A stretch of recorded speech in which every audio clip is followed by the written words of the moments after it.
In the headlines, 3 people rescued as gunmen kidnap students in Zamfara College of Agriculture. 2 people die, 14 buses burnt in Anambra tanker inferno. INEC suspends voters' registration in 5 local government areas in Plateau State. And on the foreign scene, Zambia's Lungu concedes defeat to Hichilema.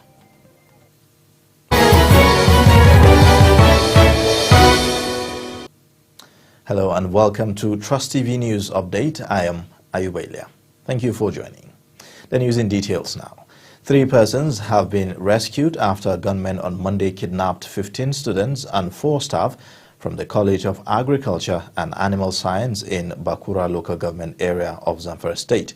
The spokesman of the Zamfara Police Command, SP Muhammad Shehu, confirmed the development to journalists in a statement following a visit by the Commissioner of Police, Zamfara State Police, CP Ayuba Elkana, to the scene of the incident.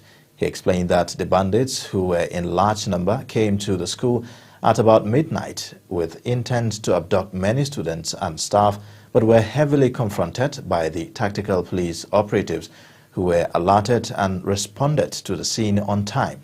The Commissioner of Police, while at the school, held an emergency meeting where he assured the school management and the relations that the police command, in collaboration with other security agencies, especially the military, is employing various search and rescue strategies in order to ensure the safe rescue of the abducted students and staff. The Independent National Electoral Commission says it has suspended the ongoing continuous voter registration exercise in 5 local government areas of Plateau State. A statement by Caroline Okpe, INEC Administrative Secretary, on behalf of the Resident Electoral Commissioner in Jos, says the suspension was due to the curfew imposed by the state government. It is reported that there had been security breaches in some parts of Jos metropolis, leading to the killing of innocent travelers on Rukuba Road in Jos North local government area. Okpe said that INEC had to suspend the exercise because it could not carry out such duty due to the unfortunate security breach which compelled Plateau government to impose a 24-hour curfew on Jos North. She said that INEC will ensure that all eligible citizens in the state are registered when the situation improves. Now, 5 people were reportedly dead, 2 bodies missing, and several buildings collapsed following the flood disaster that wrecked Potoskum local government area of YOBE State.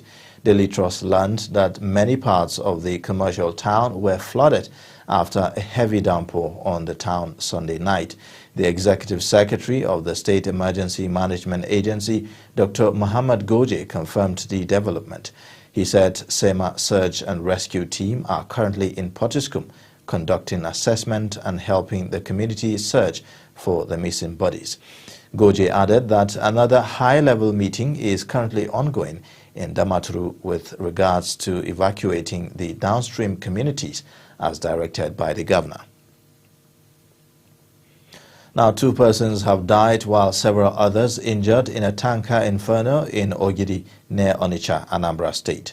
Anambra Chief of Fire Service, Engineer Martin Agbili, who confirmed the incident, said not less than 14 vehicles, including luxurious buses and other properties worth millions, were burnt in the fire, which occurred around the popular International Building Materials Market. According to an eyewitness, the fire emanated from a fallen tanker conveying inflammable content, which fell into a drainage and sparked fire after spilling its content on Sunday night. Agbili, however, said that the fire could have escalated to other parts of the area if not for the quick arrival of his men and assistance from other stations, including one inside the market.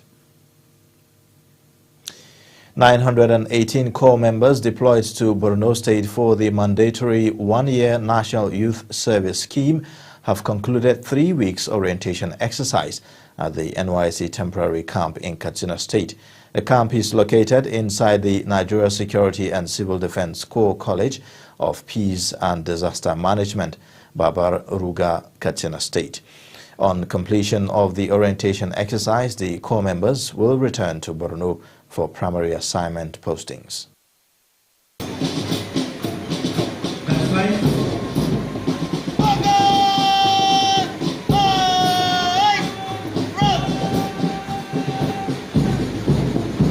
Then got 6 with their commander, Silfat Nander Jets, and 2 supply commanders, 5 everywhere, and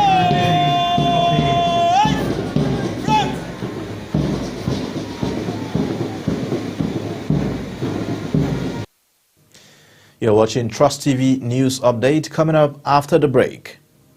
Nigeria's youth tasked to find alternatives amid rising unemployment. Join us again for more details. My name is Samuel Dada. Yakubu Isa, ana mana kabila jeje. Aminu Musa. A wannan harkar ce muke dan samun abinci, an muke taimaka mu wasu da yawa. Looking for private jobs. Sometimes you get employed and the process of payment, you undergo some kind of stress.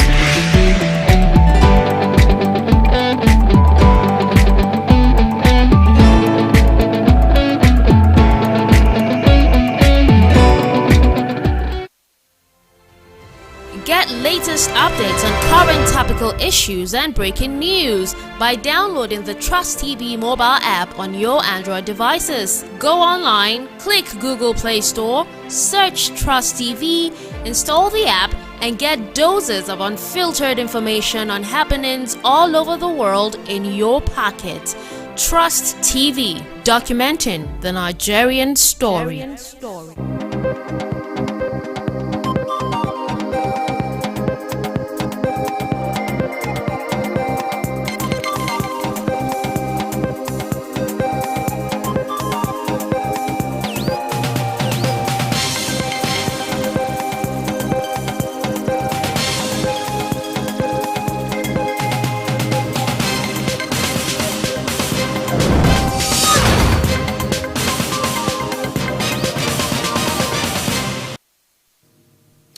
Welcome back. This is Trust TV News Updates. Now let's have another look at some of our top stories.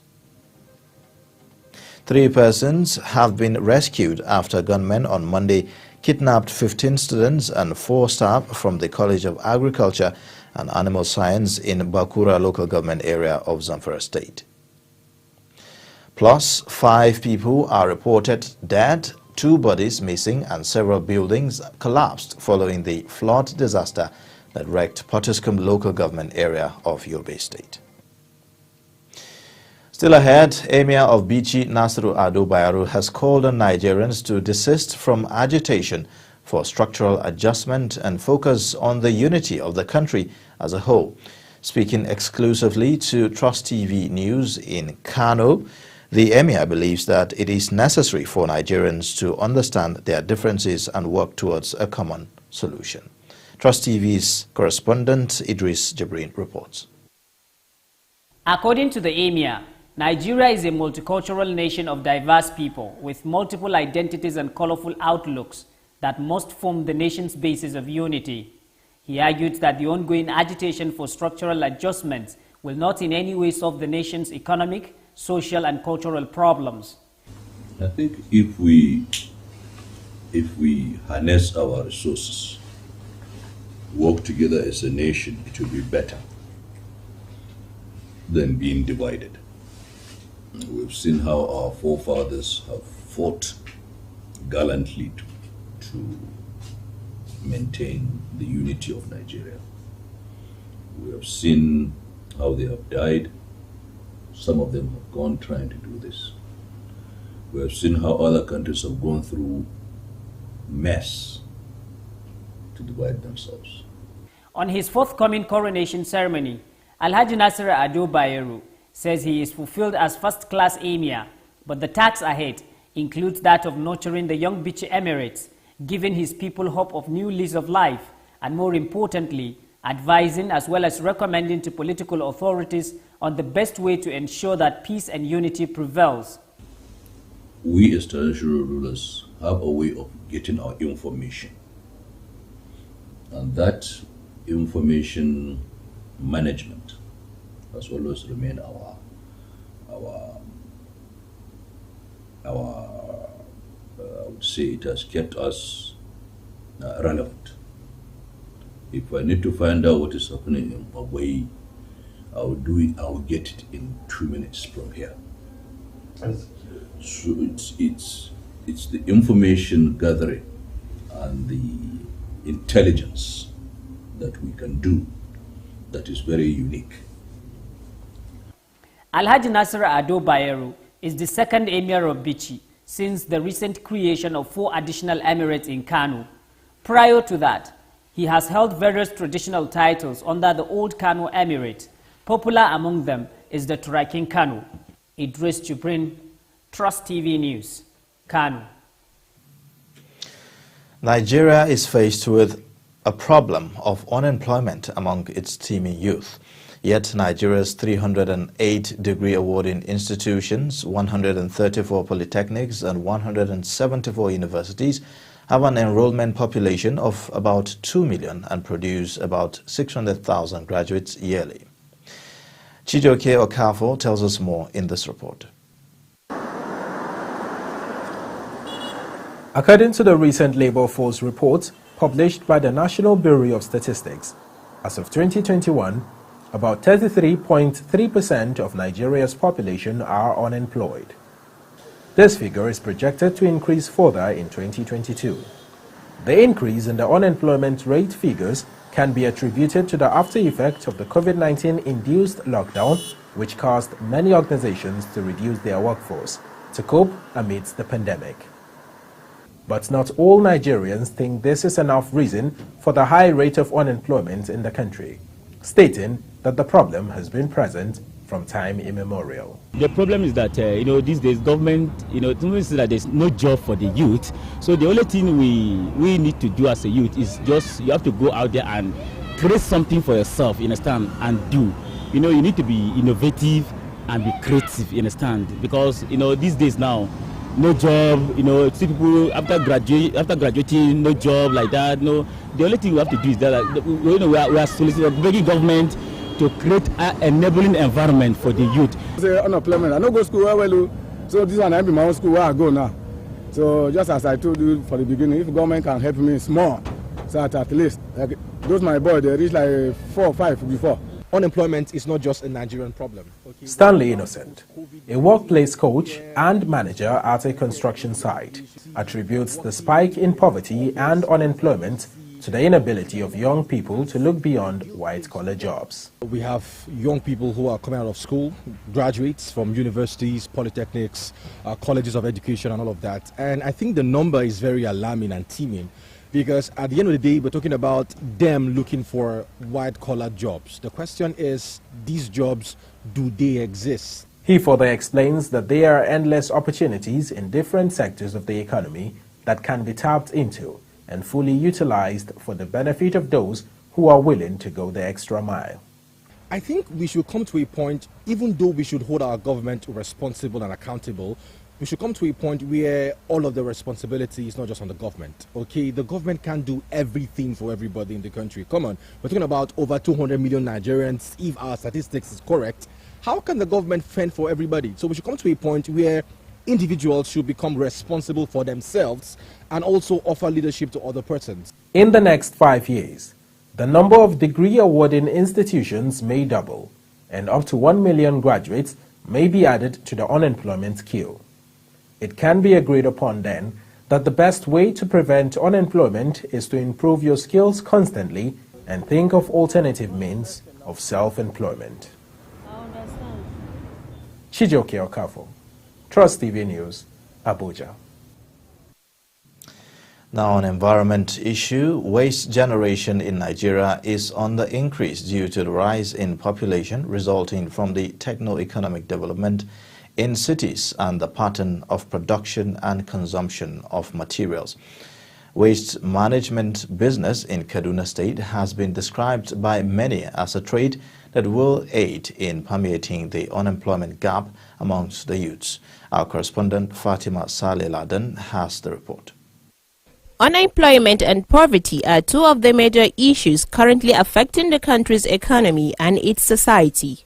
Nigeria is ranked number 3 position among countries with the highest number of unemployed people in the world, mostly women and youths. According to data from the World Poverty Clock, the number of people living in extreme poverty in Nigeria rose from 86.9 million in 2018 to 93.7 million in 2019. Thus, Nigeria stands as the nation with the highest number of people living in extreme poverty across the world. But what could help to change the narrative and improve the situation in curbing unemployment and poverty in Nigeria? One is the recycling of waste business, which entails recycling of waste plastics to useful products. This is a business that has been looked down upon due to its nature, but has utmost use to the society and environment. What is seen as refuse posing a great threat to the environment, which in most cases causes blockage of drainage systems, thereby resulting to flood, most especially in this raining season. Plastic Integrated Recycling Company is one among the just few that have embarked on the plastic waste business. Faisal Hassan Suleiman tells us more about the waste business. As you can see from our collection center, a pile of waste plastic materials. These plastic materials are collected from different areas across the state. We have collection units, we have workers all around who go around collect those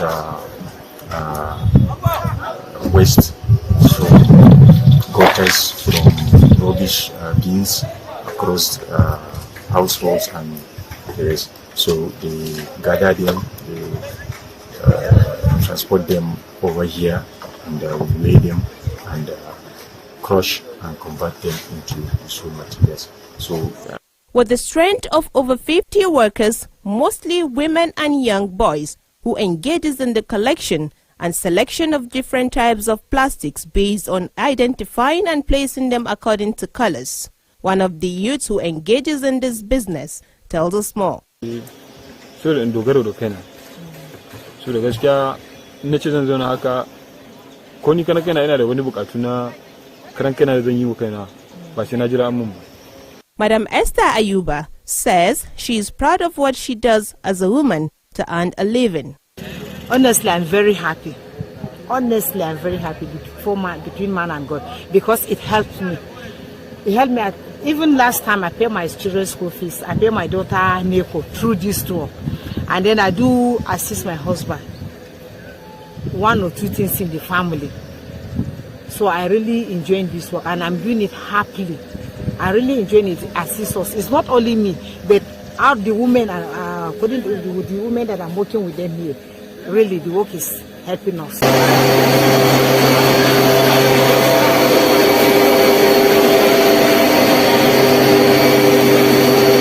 With more people chipping into these types of businesses, there are hopes that the employment rate in Nigeria will rise constantly in the coming years. Fatima Saleh Laden, Trust TV News, Kaduna. Katsina State Governor Aminu Bello Masari says he will be leaving the education sector of the state better than he met it, as it is a governor in 2015. The governor said this when he appeared on the news agency of Nigeria flagship program NAN Forum at the weekend in Katsina. Masari said his achievements in other areas like agriculture, health, water and infrastructure development driven by his restoration agenda in the last 6 years were unprecedented in the modern history of Katsina State. The governor also dispelled insinuations that he may seek higher political office at the end of his second term in office in 2023, saying he desires to support the younger generation to assume position of leadership. Significant improvement in the performance of external examinations, which is a yardstick for us to assess whether our restoration agenda in education is working or not. And we believe it is doing, because when we came, the totality of pupils that sit for exam in Kaduna State, in WAEC, the maximum they were having was 11%. In NECON, the maximum we recorded was 20%. That was going back, if you take the average of 2007 up to 2014 when we came. 15, even 15. I am not contesting for any office, either of the party or government. Like you rightly said, I was in the National Assembly as Speaker. So why should I go back to the National Assembly to do what? Sure. In the party, I was Deputy National Chairman of APC North. What will I go back to the party to do? President Muhammadu Buhari has signed the Petroleum Industry Bill 2021 into law. This is according to a statement signed by presidential spokesperson Femi Adesina. According to the statement, President Buhari signed the bill into law while in quarantine after his arrival from the United Kingdom. The Petroleum Industry Act provides legal governance, regulatory and fiscal framework for the Nigeria petroleum industry, the development of host communities and related matters. The Senate had passed the bill on July 15th and the House of Representatives followed suit on July 16th, thus ending a long wait since the early 2000s. And in business news, the Senate has ordered the Federal Inland Revenue Service to go after companies that failed to pay their taxes in 2015. A report by the Office of the Auditor General of the Federation said the FIRS lost up to 17.69 billion naira in 2015 to some companies whose addresses it claimed could no longer be traced. The Senate ordered Muhammad Nami, the executive chairman of the FIRS, to go after the defaulters, recover and remit the revenue to the Consolidated Revenue Fund within 90 days. It added that all companies that failed to file their annual returns should be blacklisted. Following the adoption of the report of the Auditor General, the Senate directed FIRS to pay the contract sum back into government coffers and submit evidence of compliance to the Office of the Auditor General of the Federation and its Committee on Public Accounts. On the foreign scene, Zambia's outgoing leader Edgar Lungu on Monday conceded defeat and congratulated his successor and longtime rival Hakainde Hichilema, who scored a landslide victory in presidential election. Lungu promised to comply with constitutional provision for a peaceful transition of power. The 64-year-old, who came to power in 2015, said when he had to serve out the term of his predecessor Michael Sata, who died in office, that victory had been unexpected and he accepted it with humility and gratitude. Now, Britain's Defense Secretary Ben Wallace says the Taliban's takeover of Afghanistan is a failure of the international community, assessing that the West's intervention in a job only half done. The former British Army officer last week said US President Joe Biden's predecessor, Donald Trump, had secured a rotten deal with Islamist militants that allowed their return. He maintained the 20-year intervention by US-led forces in Afghanistan wasn't a waste, but accused Western powers of being short-sighted in policy matters. Wallace also said that there had been a failure to recognize that military on its own cannot completely resolve the situation in Afghanistan. Finally, in sports news, the Kaduna Badminton Under 15 Open Trials has ended with the selection of 8 players to represent the state in the upcoming competitions. The one-day competition tagged Kaduna Under 15 Open Trials competition, which was held at the Ahmadu Bello Stadium Gymnasium, featured 30 badminton players comprising 22 boys and 8 girls. Speaking on the competition, Chairman Kaduna State Badminton Association Alhaji Muhammad Maina said the trial was aimed at securing skilled players within the age limit. He said those selected will represent the state at the National Youth Games in Ilorin, Kwara State, commencing October 10th. And that wraps it up for Trust News Update. Do well to subscribe to our YouTube channel and follow us on all social media handles. I am Ayubelia. Thank you for watching.